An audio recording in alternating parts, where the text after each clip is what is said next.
हर्षित છું।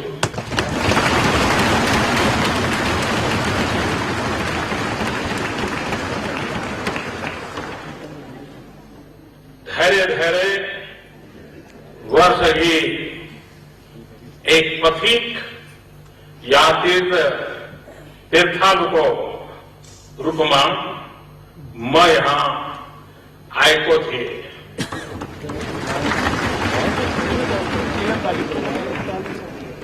यो भनाई कि एक पटक तपाईले नेपाल को भ्रमण करनो भयो। मैं फेरी फरके आयको छू।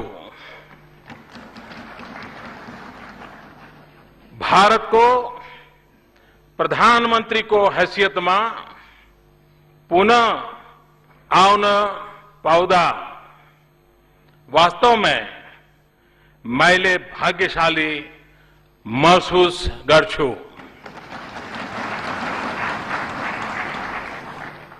यो यस्तो यात्रा थियो जून में प्रधानमंत्री को कार्यालय में प्रवेश गर्न वित्तय घर न चाहन थे किनकि हाम्रो नेपाल संघ को संबंध मेरो सरकार को उच्चतम प्राथमिकता मध्य हो।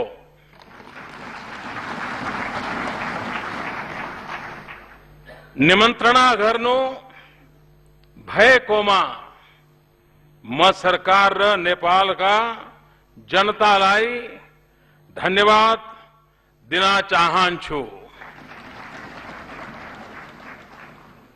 म संगे मेले 125 करोड़ भारतीय जनता को माया शुभकामना र सद्भावना लिएर आयो छु।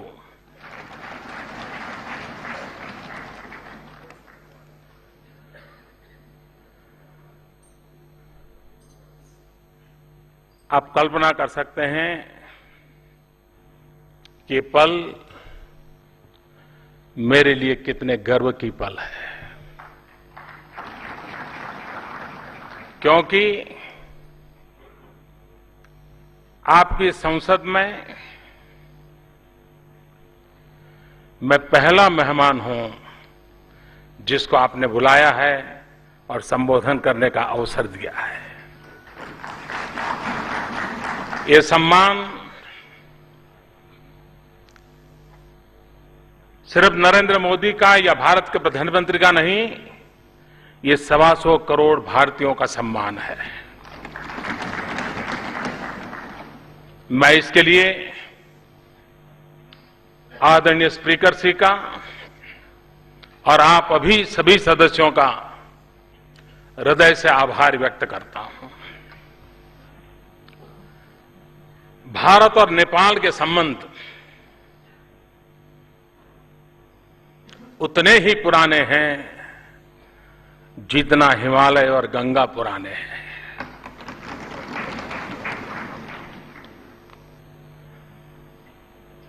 और इसलिए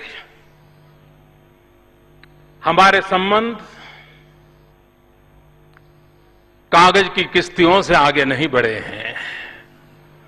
हमारे संबंध दिलों की दास्तान कहते हैं। जन जन के मन के प्रतिघोष के रूप में है। हम एक ही सांस्कृतिक विरासत के धनी हैं।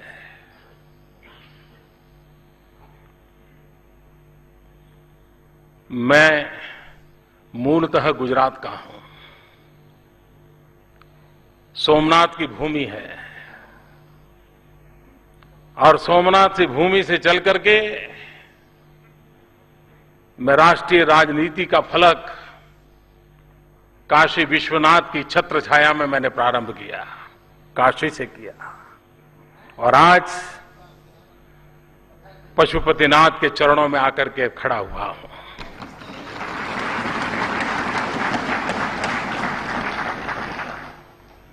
ये वो भूमि है जहां किशोरी जी बचपन में खेला करती थी। और आज भी हम जनक का स्मरण करते हैं। ये भूमि है जिसने विश्व को अचंभित कर देने वाले भगवान बुद्ध को जन्म दिया है।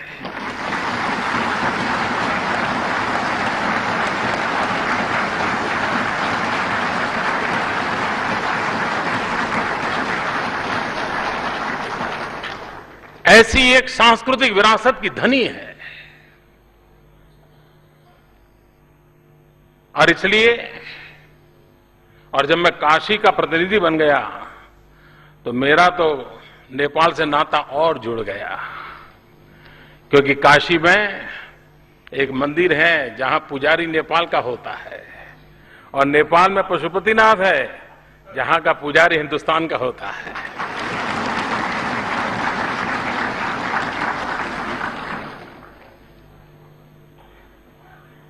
भारत का हर व्यक्ति 51 शक्तिपीठों के दर्शन की कामना करता है। उन 51 शक्तिपीठों में 2 शक्तिपीठ नेपाल में है। यानी इतना अटूट नाता है हमारा। और इतना ही नहीं, हिंदुस्तान ने वो कोई लड़ाई जीती नहीं है जिस जीत के साथ किसी नेपाली का रक्त न बहा हो।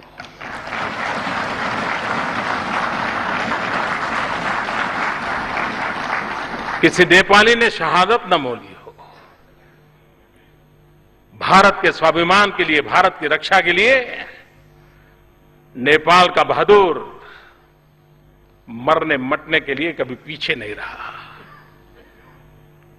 भारत के लिए जीने मरने वाले उन बहादुर नेपालियों को मैं आज नमन करना चाहता हूं।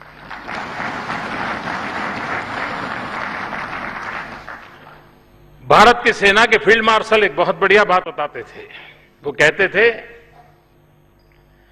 कि कोई सेना का जवान ये कहे कि मैं मृत्यु से डरता नहीं हूं, तो मान लेना या तो वो झूठ बोल रहा है या तो वो गुरखा है।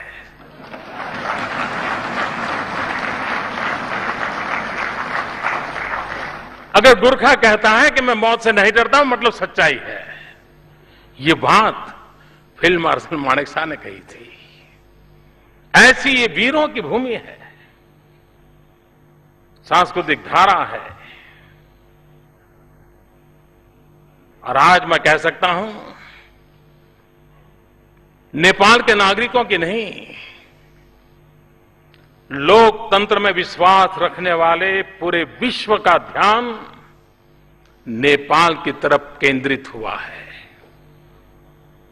और नेपाल की तरफ केंद्रित हुआ है मतलब इस सभागृह में बैठे हुए आप सब पर केंद्रित हुआ है। लोकतंत्र में विश्वास करने वाला पूरा विश्व आज आपकी तरफ देख रहा है, बड़ी आशा भरी नजरों से देख रहा है। आपको लगता होगा कि आप इस सदन में बैठ करके संविधान के निर्माण की चर्चा कर रहे हैं, भिन्न भिन्न धाराओं की चर्चा कर रहे हैं, समाज के भिन्न भिन्न वर्गों के हितों के कल्याण की चर्चा कर रहे हैं। इतना नहीं है। संविधान के निर्माता के रूप में आपको यह सौभाग्य मिलना, उस घटना को मैं अगर और तरीके से देखूं, हम जिस परंपरा से जीते हैं, कभी कुछ ऋषि मन ने वेद निर्माण किए, किसी ने उपनिषदें निर्माण की, किसी युग में संहिताओं का निर्माण हुआ और जिसके प्रकाश में हजारों साल से हम अपना जीवन निर्वाह और आयोजन करते रहते हैं। उसी कड़ी में आधुनिक जीवन में राष्ट्र का संविधान भी एक नई संहिता के रूप में जन्म लेता है। नए युग को दिशा दर्शन देने का काम संविधान के माध्यम से होता है, जो किसी जमाने में ऋषियों ने वेद के द्वारा, पुराणों के द्वारा, संहिता के द्वारा किया था। एक प्रकार से आप नई संहिता लिख रहे हैं। और इसलिए यह सौभाग्य प्राप्त करने वाले आप सबको मैं हृदय से अभिनंदन करना चाहता हूं, बधाई देना चाहता हूं।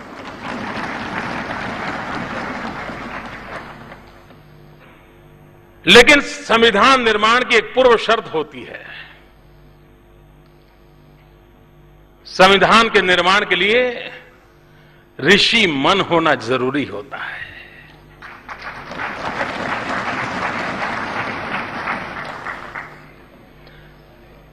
वो मन जो दूर का देख सकता है,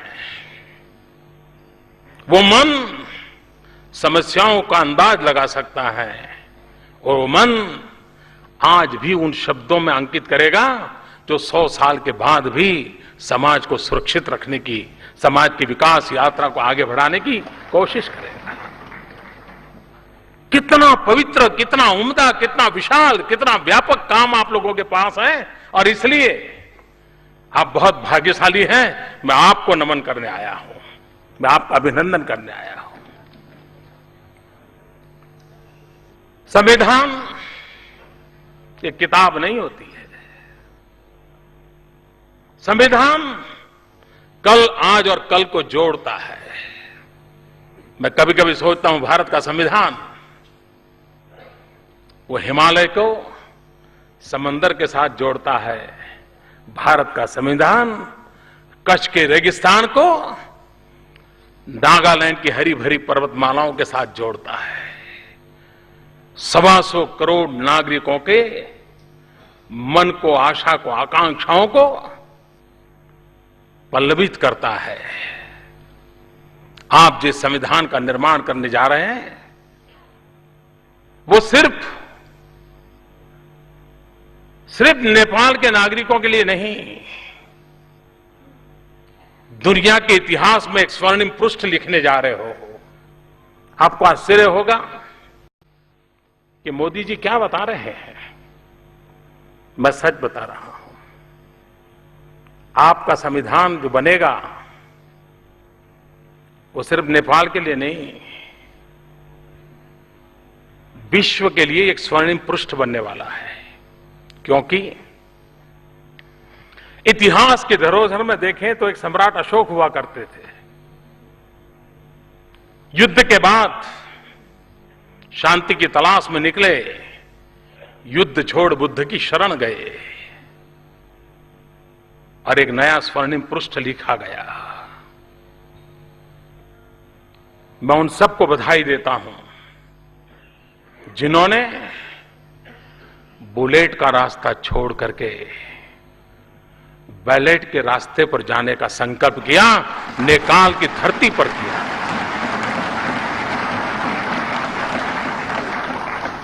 मैं उन सबका अभिनंदन करता हूं जो युद्ध से बुद्ध की ओर प्रयाण किया है, और इस सदन में आपकी मौजूदगी युद्ध से बुद्ध की तरफ की आपकी यात्रा का अनुमोदन करती है, और इसलिए मैं आपको बधाई देने आया हूं। आप जब संविधान का निर्माण करेंगे, वो संविधान, और मुझे विश्वास है कि पीस प्रोसेस के गर्भ से एक ऐसा उम्दा संविधान जन्म लेने वाला है जो कोटि कोटि जनों की आशा आकांक्षाओं की पूर्ति करने वाला है। लेकिन इससे भी आगे आज दुनिया के हर भूभाग में छोटे मोटे कई गुट ऐसे पैदा हुए हैं जिनका हिंसा में ही विश्वास है, शस्त्र के माध्यम से ही सुख प्राप्त करने का उनको मार्ग लगता है।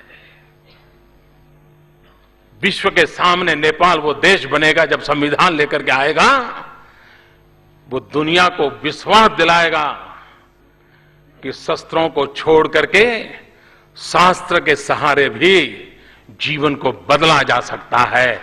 ये उम्दा काम आप करने वाले हैं। हिंसा में विश्वास करने वाले दुनिया के गुटों को नेपाल का संदेश जाएगा कि बम, बंदूक और पिस्तौल के माध्यम से भलाई नहीं होती है। संविधान की सीमा में लोकतांत्रिक प्रक्रियाओं के द्वारा इच्छित परिणामों को प्राप्त किया जा सकता है, और ऐसा उम्दा काम आपने शुरू किया है, और उन लोगों ने उसमें हिस्सेदारी की है जिन्होंने कभी शस्त्र में भरोसा किया था, शस्त्र को छोड़ करके, युद्ध को छोड़ करके बुद्ध के मार्ग पर जाने का रास्ता अपनाया। और इसलिए ये एक ऐसा पवित्र काम आपके माध्यम से हो रहा है, इस संविधान सभा के माध्यम से, जो विश्व के हिंसा में विश्वास रखने वाले लोगों को पुनर्विचार करने के लिए मजबूर करेगा। और आपका प्रयोग अगर सफल रहा तो विश्व को हिंसा से मुक्ति का एक नया मार्ग ये बुद्ध की भूमि से मिलेगा। ये मुझे आपके संविधान में ताकत नजर आ रही है और इसलिए मैं उस रूप में इस संविधान सभा को देख रहा हूं, उस सामर्थ्य के रूप में देख रहा हूं।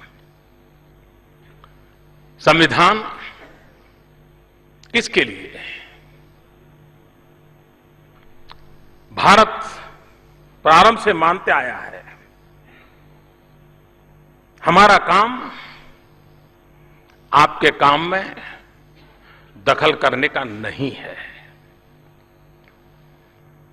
भारत का तो काम, आप जो संकल्प करें, आप जो दिशा चुने, उसमें हम अगर काम आ सकते हैं तो काम आना यही हमारा संकल्प है। आपको दिशा देना ये हमारा काम नहीं है, आपकी मंजिल को और ले जाना ये हमारा काम नहीं है। नेपाल एक सार्वभौम राष्ट्र है।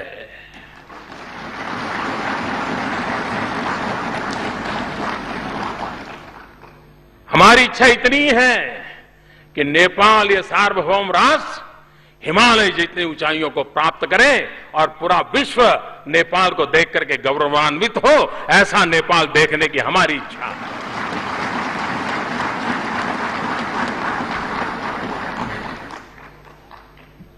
और इसलिए आपके पड़ोस में बैठ करके और हमारे लोकतंत्र के अनुभव के आधार पर हमें अच्छा लगता है जब ये बातें सुनते हुए आप इस दिशा में जा रहे हैं, हमें आनंद होता है।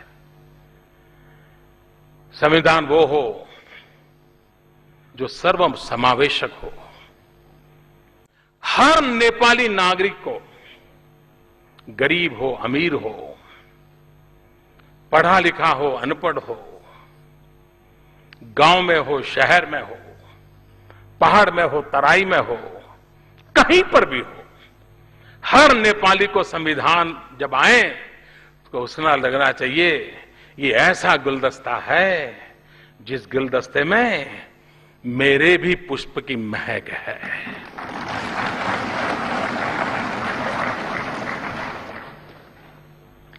और संविधान निर्माता ऐसा गुलदस्ता बनाएंगे कि जिसके कारण हर नेपाली को लगेगा, हां ऐसा बढ़िया गुलदस्ता आया है, मेरा फूल भी महक मुझे उसमें महसूस हो रही है, वो काम आप करने जा रहे हैं।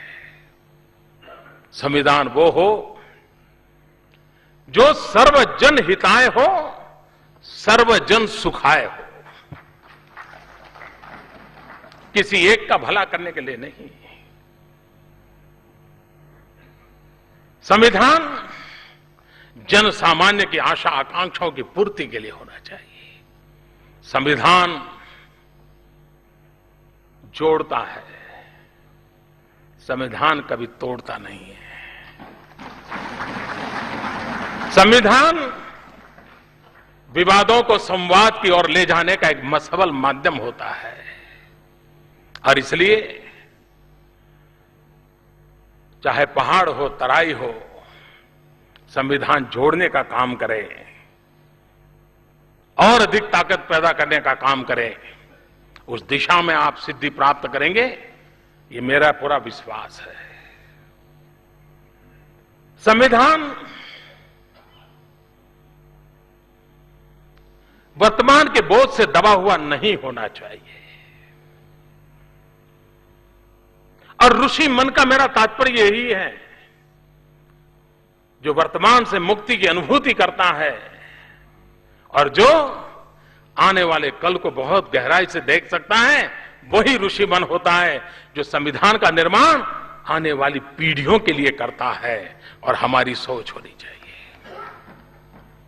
संविधान में हजारों चीजें अच्छी होगी, लेकिन एक कॉमा एक फुल स्टॉप कहीं पर भी ऐसा आ गया जो आज तो पता नहीं रहे, कॉमा है फुल स्टॉप है पता नहीं, लिख दिया, लेकिन कहीं 50 साल के बाद 100 साल के बाद कॉमा और फुल स्टॉप के रूप में आया हुआ कोई एक आध चीज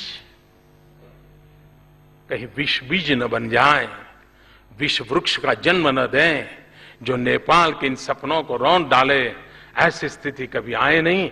ये बारीकी की चिंता ये संविधान सभा करेगी, ऐसा मुझे पूरा विश्वास है। और मैं मानता हूं आपने जो काम शुरू किया वो अपने आप पे गौरव करने वाला काम है। शस्त्र को छोड़ करके शास्त्र का स्वीकार करना, यही तो बुद्ध की भूमि से निकलने का आवाज है, वही तो संदेश है। और उस अर्थ में भारत चाहेगा, और जो आप लोगों ने तय किया है, जो मैंने सुना है, और मैं मानता हूं कि बहुत ही उत्तम काम, संघीय लोकतांत्रिक गणतंत्र,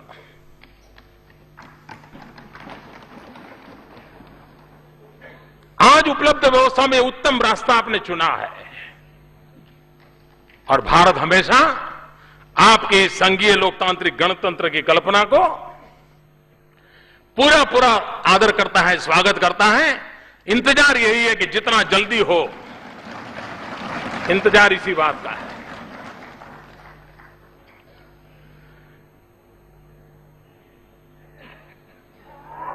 नेपाल और भारत के रिश्ते ऐसे हैं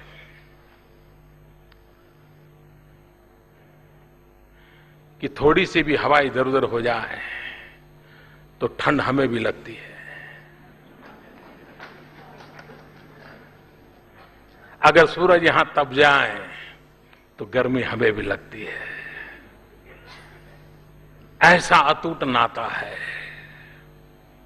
अगर आप चैन से न सोए हो तो हिंदुस्तान चैन से नहीं सो सकता है। नेपाल का कोई मेरा भाई भूखा हो तो भारत कैसे आनंद ले सकता है। कल जब ये कोशी की घटना घटी, समाचार आए, मेरी पूरी सरकार लगी रही है, भाई कितना बड़ा हादसा हुआ है, क्या हुआ है, इतनी बड़ी चट्टान गिरी है, कोशी नदी का पानी रुका है, पता नहीं इतने लोग खो गए हैं, इतने लोग मारे गए हैं। जितनी चिंता आपको सताती थी उतनी ही चिंता मुझे भी सताती थी। क्यों?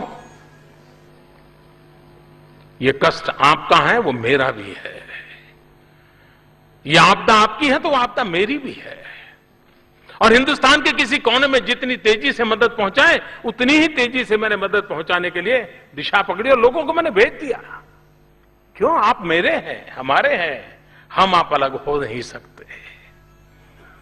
और इसलिए आपके विकास के अंदर भारत आपकी जितनी आशा आकांक्षा है उसकी पूर्ति करने के लिए प्रतिबद्ध है।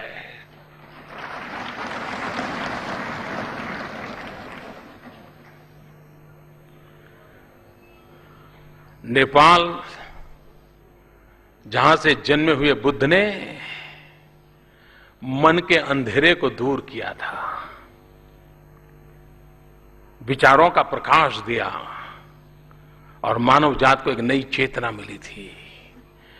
ये नेपाल पानी की शक्ति का ऐसा धनी है कि वो बिजली के माध्यम से आज भी हिंदुस्तान का अंधेरा दूर कर सकता है।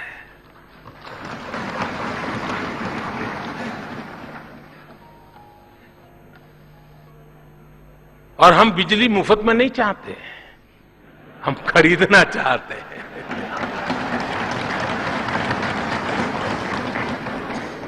हम आपका पानी भी ले जाना नहीं चाहते, आपका पानी। और वैसे तो एक बात मैं नहीं जानता हूं नेपाल में ये बात किस रूप में देखा जाएगा। पानी और जवानी ये कभी पहाड़ के काम नहीं आते हैं।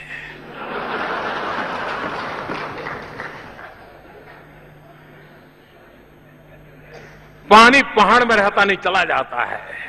और जवानी भी, पहाड़ में जवानी थोड़ा सा उम्र बढ़ गई तो मौका ढूंढ, चलो कहीं चले जाए, रोजी रोटी। बेचारे को कहा रोजी रोटी नहीं है।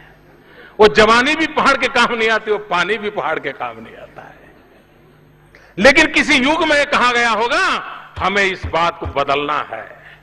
वो पानी पहाड़ के काम कैसे आए, वो जवानी पहाड़ को कैसे नए रौनक दें, वो नई दिशा बदलना हम चाहते हैं। और इसलिए विकास यही एक उसके लिए मार्ग है। भारत युवा देश है, नेपाल भी युवा देश है। यहां कितने नौजवानों की तादाद है। अगर उन नौजवानों के हाथ में अवसर दिया जाए, नेपाल की कल क्या, नेपाल की आज बदलने का सामर्थ्य इस नौजवानों में है। वो अवसर कैसे मिलेगा? हम प्राकृतिक संसाधनों का समुचित उपयोग करके विकास की एक दिशा तय नहीं करेंगे तो कैसे होगा? भारत इसके लिए आपके साथ कंधे से कंधा मिलाकर के चलना चाहता है। निर्णय आप कीजिए, आप अपने नेतृत्व का परिचय दीजिए और अकेले हिंदुस्तान को बिजली बेचकर भी नेपाल समृद्ध देशों में अपनी जगह बना सकता है। इतनी ताकत आपके पास है। हम इसमें आपके साथ आपकी इस विकास यात्रा में जुड़ना चाहते हैं। यहां पर ट्रकों के द्वारा ऑयल आता है। युग बदल चुका है। पाइपलाइन से क्यों ना आए, हम उस काम को पूरा करेंगे।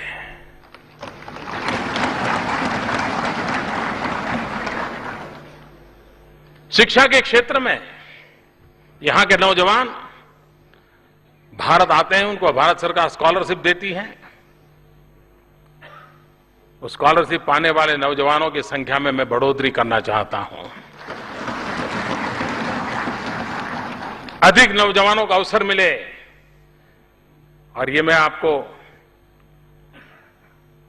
समझ लीजिए आज ही घोषणा कर दी, उसका फायदा उठाइए।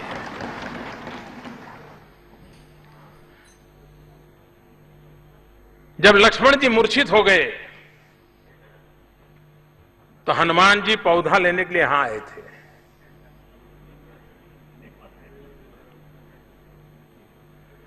आज पूरे विश्व में होलिस्टिक हेल्थ केयर की चर्चा चल रही है।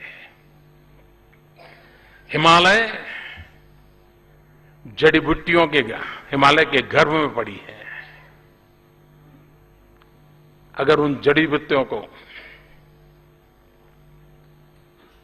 हम हर्बल मेडिसिन को बढ़ावा दें, क्यों न नेपाल दुनिया में सबसे बड़ा हर्बल मेडिसिन का एक्सपोर्टर क्यों न बने? क्या क्या नहीं है आपके पास? मैं आपके साथ कंधे से कंधा मिलाकर के काम करने के लिए तैयार हूं। भारत जो मदद हो सके करना चाहिए, क्योंकि आने वाले दिन में विकास को कैसे किस दिशा में ले जाना आपके पास ये पड़ा है। मैं नया नहीं कहता हूं। टूरिज्म 125 करोड़ देशवासी आपके पड़ोस में ऐसे हैं जो कभी न कभी पशुपतिनाथ आकर के अपना सर झुकाना चाहते हैं, भगवान बुद्ध के पास आकर के शांति का संदेश लेना चाहते हैं। क्यों न नेपाल का टूरिज्म उस रूप में विकसित हो ताकि भारत से बहुत बड़ी मात्रा में टूरिस्ट नेपाल को मिले। और टूरिज्म एक ऐसा क्षेत्र है, कम से कम पूंजी से ज्यादा रोजगार देने वाला कोई क्षेत्र है तो टूरिज्म है। टूरिस्ट आता है तो चना बेचने वाला भी कमाता है, मूंगफली बेचने वाला भी कमाता है, ऑटो रिक्शा वाला भी कमाता है, टैक्सी वाला भी कमाता है, चाय बेचने वाला भी कमाता है। और जब चाय बेचने वाले की बात आती है तो मुझे जरा आनंद होता है।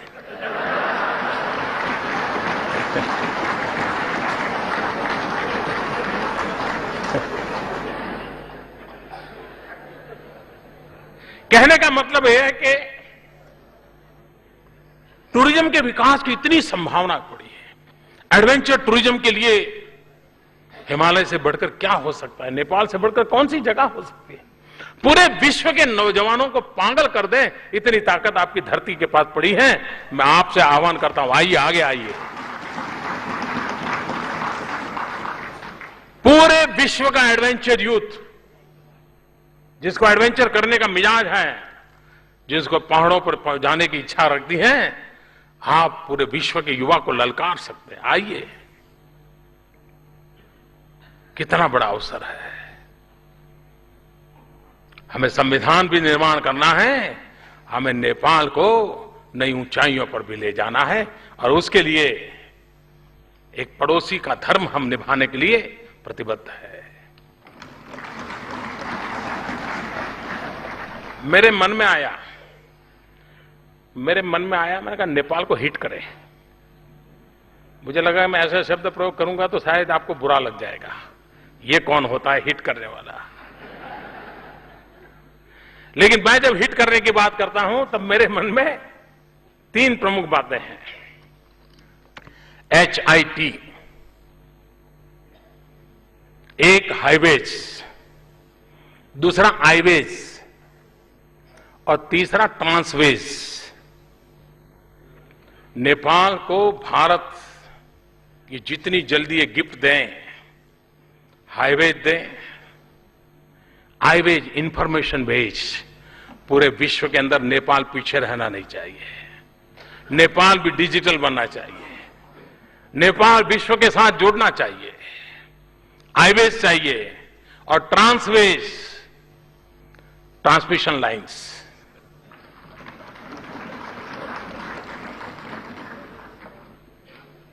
आज बिजली जितनी हम दे रहे हैं नेपाल को, उसको डबल करने का मेरा इरादा है, और उसके लिए जितना जल्दी ट्रांसमिशन लाइन लगाएंगे, अभी हम नेपाल का अंधेरा दूर करेंगे और दशक के बाद अंधेरा हिंदुस्तान का नेपाल दूर करेगा। ये हमारा नाता है। और इसलिए मैंने कहा H highway, I information way, T transmission way, transway, ये मैं हिट करना चाहता हूं और आप भी चाहेंगे ये हिट जल्दी हो।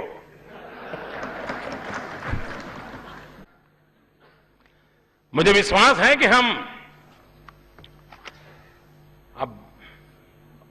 हमें लगता है जितना जल्दी नेपाल को हमारे पास बुला सके हम बुलाना चाहते हैं। अब इसको खिसक कर तो ले जाने वाला विज्ञान तो भी आया नहीं है, लेकिन अगर महाकाली नदी पर ब्रिज बन जाए तो मेरे और आपके बीच की दूरी बहुत खत्म हो जाएगी। आप एकदम हमारे पास आ जाएंगे। आज हमें घूम घाम करके पहुंचना पड़ता है, महाकाली नदी पर ब्रिज बन गया तो हमारी दूरियां कम हो जाएगी। और हम इस बात पर बल देकर के आगे बढ़ना चाहते हैं। उसी प्रकार से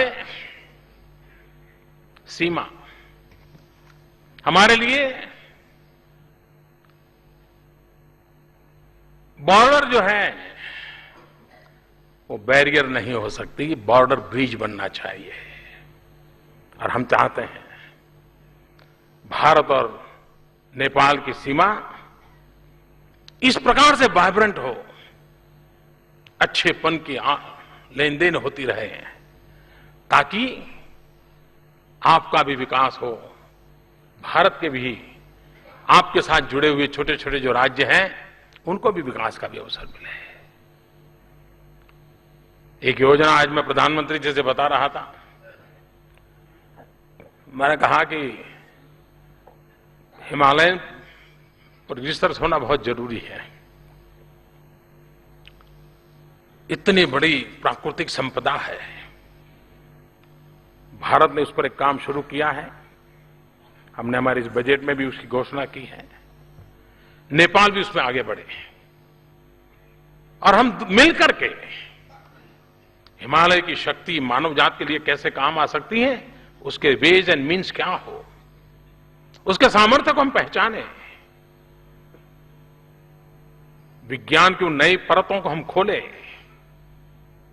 और मानव जात के कल्याण की दिशा में हम जरूर काम करें। उसी प्रकार से हम प्रयास करना चाहते हैं। कभी कभी मैं हैरान हो जाता हूं,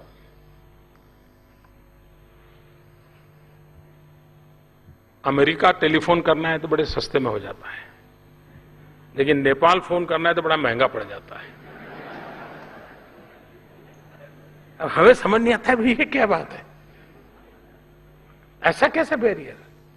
और नेपाल के लाखों लोग हिंदुस्तान में रहते हैं, परिवार से बात करना चाहते हैं, कर नहीं पाते हैं। नमस्ते करके फोन रख देता है।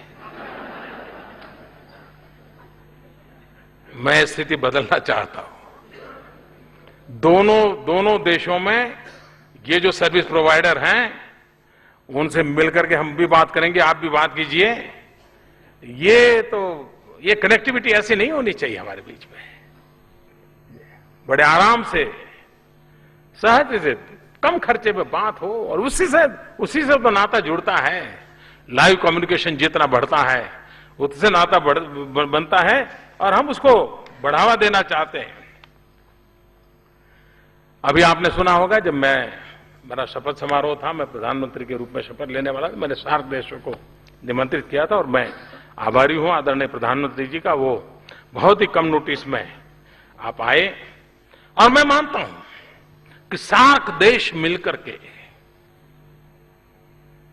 गरीबी के खिलाफ लड़ने का एजेंडा लेकर आगे क्यों न बढ़े। गरीबी के खिलाफ लड़ाई में हम सभी सार्क देश एक दूसरे की मदद करें, और उसमें एक काम सार्क देशों को, और भारत का दायित्व है। हम कोई उपकार नहीं करते, हम मानते हैं हमारा दायित्व है कि हमारे अड़ोस पड़ोस के हमारे जितने भी छोटे भाई हैं, हमारे साथी भाई हैं, उनकी विकास यात्रा में हम मददरूप हो। और इसलिए अभी मैंने घोषणा की है कि स्पेस टेक्नोलॉजी का लाभ हमारे सार्क देशों को मिलना चाहिए, और इसलिए भारत की तरफ से एक सार्क सैटेलाइट लॉन्च किया जाएगा, जिस सार्क सैटेलाइट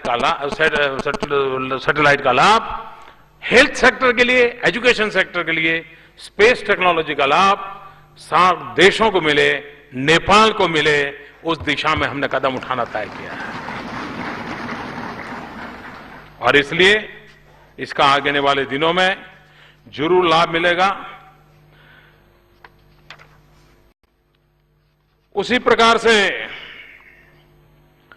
मैंने पहले ही कहा कि जो मल्टीपर्पज प्रोजेक्ट आपने देखा होगा, हम इतने पास में हैं, आप और बीच में कोई ज्यादा दूरी नहीं है। आते आते 17 साल लग गए।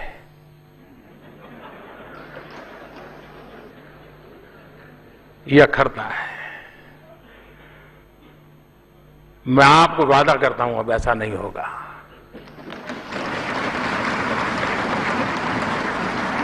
और मैं तो कुछ ही महीनों में वापस आ रहा हूं सार्क समिट के समय, और मैंने उस समय तय किया है कि मैं उस समय जब आऊंगा तो राजा जनक को भी नमन करने जाऊंगा, भगवान बुद्ध को भी नमन करने जाऊंगा।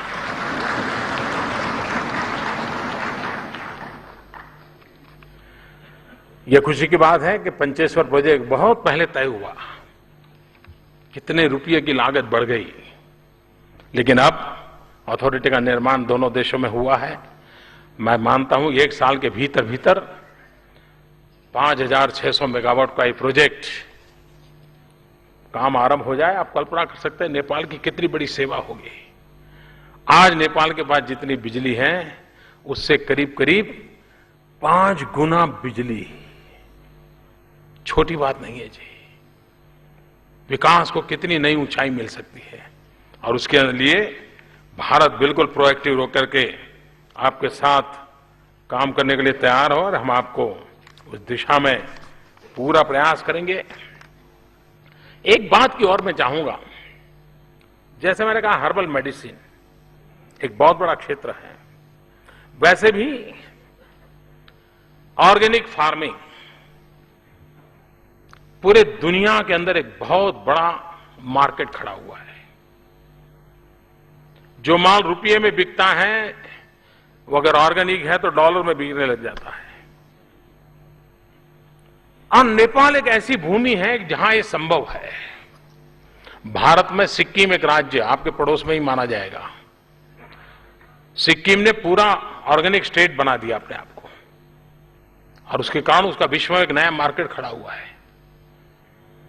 अगर नेपाल उस दिशा में जाना चाहता है, मुझे खुशी होगी आपको मदद करने की, आपके साथ काम करने की। उसी प्रकार से हमने एक प्रयोग शुरू किया है हिंदुस्तान में सॉइल हेल्थ कार्ड का।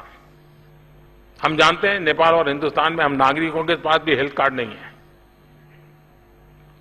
लेकिन हम सॉइल हेल्थ कार्ड किसानों को, उसकी जमीन की तबीयत कैसी है, कोई बीमारी तो नहीं है, विशेषताएं क्या है, किस प्रकार के फसल के लिए उपयोगी हैं, कौन सी दवाइयां वहां नहीं डालनी चाहिए, कौन सी दवाइयां ही डाली जा सकती है, कितना फर्टिलाइजर लेना, ये सारी वैज्ञानिक तरीके से आगे बढ़ाया जा सकता है। अगर नेपाल की रुचि होगी तो हम सॉइल हेल्थ कार्ड के इस काम को जो हम हिंदुस्तान में आगे बढ़ा रहे हैं, यहां के किसानों को भी अगर उसका लाभ मिलेगा तो कृषि आधुनिक हो, कृषि वैज्ञानिक हो, उसमें हम बहुत बड़ी मात्रा में उपयोगी हो सकते हैं। और मैं चाहता हूं कि आने वाले दिनों में इसके लिए आप जरूर ही कुछ न कुछ सोचेंगे, और मैं मानता हूं उसी प्रकार से आज जब मैं आपके बीच आया हूं तो मैं आज ये भी आपको घोषणा करके जाना चाहता हूं, भारत नेपाल को 10,000 करोड़ नेपाली रुपए कंसेशनल लाइन ऑफ क्रेडिट की सहायता देने का हमने निर्णय किया है। हम यह सुनिश्चित करेंगे कि इस क्रेडिट का उपयोग नेपाल की प्राथमिकता पर होगा। आप इसे हाइड्रो पावर, इंफ्रास्ट्रक्चर, इन सारे क्षेत्रों में लगाएं तो ये करीब $1 बिलियन जैसे अमाउंट में आज, और पहले इसका जो दिया हुआ है ये इससे अलग है, उसके साथ इसको जोड़ना जरूर, वो अलग है, वो दे दिया, ये नया है।